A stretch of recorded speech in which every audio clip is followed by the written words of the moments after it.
up guys, welcome back to the channel for another reaction video. So in this one we are going to be checking out top 10 artists UK accent to imitate.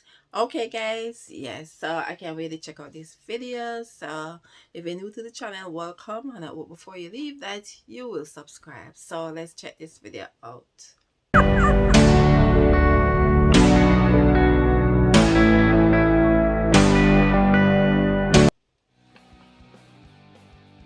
Can you, Adam and Eve it? Welcome to Watch Mojo UK, and today we're counting down our picks for the top 10 hardest UK accents to imitate. When I was there and I really needed to go to the toilet, I was thinking, our tribe, I wonder what their toilet facilities are like, right? For this list, we've focused on core UK accents that can prove particularly awkward to copy. So, clear your throat, warm up those vocal cords, and let's see how many of these regional wonders you can recreate. Am I right? What have you happened today what you're doing? Robbing people, robbing them of stuff that's important to them. Number 10, Cockney. This job is bigger than anything Bridge has done up until now. With the sheer size of London, it's no surprise that the city boasts multiple accents. But none are quite as famous or as difficult to master as good old Cockney. Everyone recognises how it sounds, and most can copy a few key phrases, although the rhyming slang does confuse the issue for some. Alright, you're not doing it the way he speaks. But Dick Van Dyke's infamous portrayal of Bert in Mary Poppins proves that Cockney isn't exactly easy to grasp. Alright, I'll do it myself. Number 9, Mancunian. These things I want, I can't have, I do without. It's not usually listed as a particularly prominent UK accent, but it is difficult to do right. Thanks to a barrage of popular comedians, entertainers, and a certain Britpop band, the Manc accent has become much more well known. That's what it's about, you know what I mean? It's like everyone's a bit square at the moment, aren't they? You know what I mean? Everyone's just a bit serious and miserable, you know what I mean? In fact, if you did want to try and add it to your own intonation, you could do worse than to listen to a back catalogue of British rock music for inspiration. Or just watch a few episodes of Corrie. Perhaps I should stretch out on the couch and we could do this properly. Number 8, Ulster English. You know, you live in your little bubble here behind your wall with your maids, chauffeurs and servants. Everyone loves a good Irish accent, but there's so many variations that it can be tricky to separate them. And Ulster English brings a whole new dialect on top of a very distinct tone of speaking. And because it's so distinct, it's immediately obvious whenever it's done badly. Are a very particular set of skills. Skills I've acquired over a very long career. The unpracticed will often find themselves slipping into other accents, and generally getting more and more frustrated. Has his sudden tragic death interrupted your studies? Well, it has a bit actually, yeah. Number 7, West Country. West Country. Guys, I don't know, because I didn't know that it was so many different accents in the UK. Like, yeah, I understand that they are not all part of the same. Like here in Jamaica, we have different parishes, and like each parish you could know, because everybody talk different. Like you call a person that live far in the country, like you either say them come from country, they would definitely talk different from person that live in Kingston. Like, and the accents are so different even though we are all from Jamaica. But hearing them talk the language, some talk it a little deeper, you can hardly recognize it. Like hearing the language, you can hardly hear what they are actually saying. Like the first one, what the Cockney, like I can barely recognize what they are saying. Like it's so deep. Wow. What is he saying? Right. What did he say? Our next entry touches on various regional twangs, each as difficult as the next to recreate. From Bristol to Cornwall, these accents are actually widely used on TV, especially by some of our favourite comics. I said 5 minutes, but nothing. Women like you are the reason this chicken's late in the first place. You'll be lucky if you get any of my lovely chicken if you keep up this kind of behaviour. Stereotypically, the West Country ramble is obviously associated with farmers, but it's not all hayfields and combine harvesters.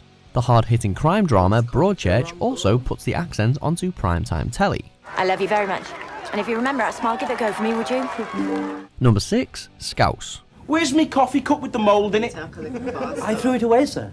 But I was breeding that mould. As one of the most recognisable British accents, the Liverpool tone is also one of the most often imitated. Yeah, I hear a few of that accent. I was breeding that mold. Yes, I'm a little familiar with that one as well, because I hear a couple of people talk like that. I had a friend that came from the UK, and she definitely speak like that. But that doesn't make it any easier to copy. I just think we should go to the toilet. Another favourite for TV comedians, there are famous Liverpudlians throughout British popular culture, so there are plenty of examples of how it should sound, from Paul McCartney to Steven Gerrard. You know, we didn't know anything about any of that. So we got ripped off, but Harry Enfield's is still a standout resource for anyone who's not from the city. Number 5, Glaswegian. Alright, mate. Alright. Trying to nail a generic Scottish accent can be challenging enough, so throw in regional deviations and it's even more complex. No, it's cool. You keep it. I don't want it. Yeah. At best, most people channel Mel Gibson by shouting freedom as loud as they can, but anything else and it all goes a wee bit wrong, and a bit groundskeeper Willie. Still, at least there's a long list of famous Glaswegians to study for this particular sound, including the controversial comic Frankie Boyle and the 12th Doctor Peter Capaldi. Get it into your head. Yeah. Rewind today in your head. Yeah. Okay, stop explaining it to me. Number 4, received pronunciation. Wallace is not just some woman I'm carrying on with. We intend to marry. Closely linked to Queen's English, received pronunciation is arguably the most stereotypically, quintessentially British accent of all, even though it's rarer than a lot of today's other entries. To your average Brit, it's essentially labelled as a posh accent, supposedly in line with how the royal family speaks, and it's typically associated with the south of England. Well then, let's not overcomplicate matters unnecessarily. Often a go-to tone whenever American shows include a British scene, it usually takes professional training to get it just so. Number 3, Birmingham. I said next time you'll come back and talk, you'll be a talking guest instead of a singing guest. Oh. Right? When's that, next week? An accent with the unfortunate distinction of having previously been rated as Britain's least intelligent, the Birmingham or Brummie sound seems to be constantly copied. But anyone who tries to feign it usually falls short. In fact, the accent is so difficult to understand that when Birmingham City Council set up an automated phone service, even it couldn't comprehend the local inflection at first. Keep the date, and she was pregnant the same time she was pregnant. I don't think so. And I don't know how she can get pregnant anyway with your little... However, with shows like Peaky Blinders pulling in massive audiences, opinions could soon start to change. You're a good man. And a good soldier. Number 2, Welsh. What the bloody hell is this? Don't tell me this is meant to be me. It's another that can split into lots of local variations, but for anyone who's not from Wales, most Welsh accents are almost unfathomable. I've never seen the human condition illuminated in such a way. With vowel sounds unlike anywhere else, general Welsh languages and dialects seem an ongoing fascination for the rest of Britain and the rest of the world. Naturally, that interest leads to lots of, mostly unsuccessful, attempts to imitate the Welsh way of speaking. But even if you do perfect the accent, pronouncing the place names is a whole new challenge. Just up the road from Llanfair to Pwllgwyn, gallwch go gerach Windrobwll, Llantysilio go go goch. The temperature got to 21 Celsius, that's 70 in Fahrenheit. Number 1, Geordie. Sometimes it's difficult to understand the Geordie people. You know, what I reckon is that if they had themselves proper jobs, they wouldn't be up to all this, larking every night. What? Newcastle, a city famous for Ant and Dec, Alan Shearer, and for having its own reality TV show. It's no wonder that the northeast accent has become so popular, or so synonymous with the UK. They make a canny noise like. I beg your pardon? But while it's often considered as one of Britain's friendliest accents, it's not the easiest to get to grips with.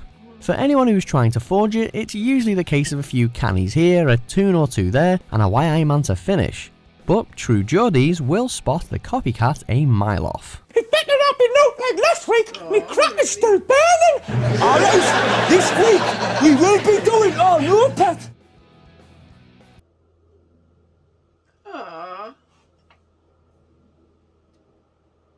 So it was it's the Welsh that always say, "What the bloody hell is this?" Oh, wow! And you want a cup of coffee? Well, the accents are surely different when you actually hear it, because I usually feel like all the UK like practically have the same, speak the same, but no. When I was watching Yeah, when I was watching Al Murray and he was doing the accent, and his accent sound different from the different accent that he was doing, I was like, that's when I was kind of recognizing, like, oh, even though they're from the UK, like he was saying, you got the Scot, you got the Irish, and they all speak different. Yeah, it's very interesting, guys. Very interested to hear the different accent from UK. Like, wow. Some of them you cannot understand what they are saying. You cannot. I cannot understand what they are saying in some of the languages. At least I can't. Okay, guys. Yes, this was a good one. Very interesting, and I hope you guys enjoyed it as much as I did. And don't forget to leave love and to laugh, guys. And don't forget to subscribe if you're new. Like, comment, and to share me out. Catch you all in another one.